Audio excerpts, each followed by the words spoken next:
Hello. One of the ways we can honour the world and our time in it is simply by paying attention, by noticing the particularity of things. And one of the great notices in poetry in the last 100 years was the American poet Elizabeth Bishop. This very well-known poem of hers is simply titled The Fish. I caught a tremendous fish and held him beside the boat, half out of water, with my hook fast in a corner of his mouth.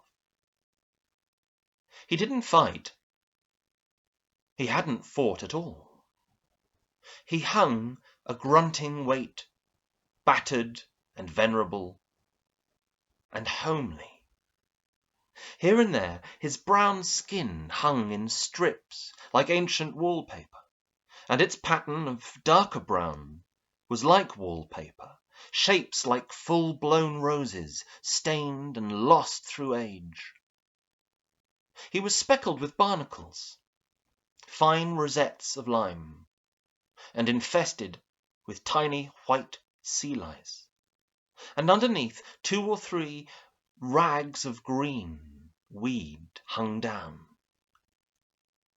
While his gills were breathing in the terrible oxygen, those frightening gills, fresh and crisp with blood that can cut so badly, I thought of the coarse white flesh, packed in like feathers, the big bones and the little bones, the dramatic reds and blacks of his shiny entrails, and the pink swim bladder, like a big peony.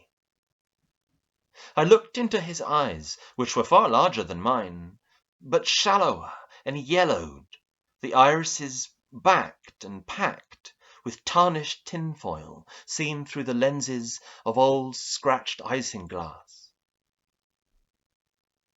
They shifted a little, but not to return my stare. It was more like the tipping of an object toward the light. I admired his sullen face, the mechanism of his jaw, and then I saw that from his lower lip, if you could call it a lip, grim, wet, and weapon-like, hung 5 old pieces of fish line, or 4 and a wire leader, with the swivel still attached, with all their 5 big hooks grown firmly in his mouth.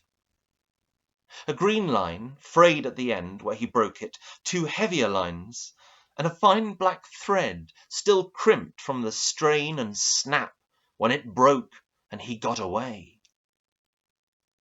Like medals with their ribbons frayed and wavering, a 5-haired beard of wisdom trailing from his aching jaw.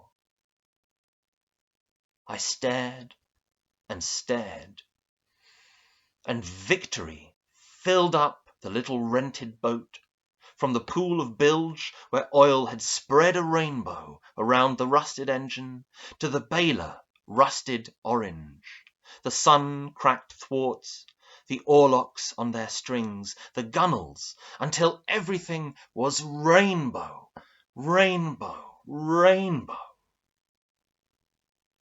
And I let the fish go.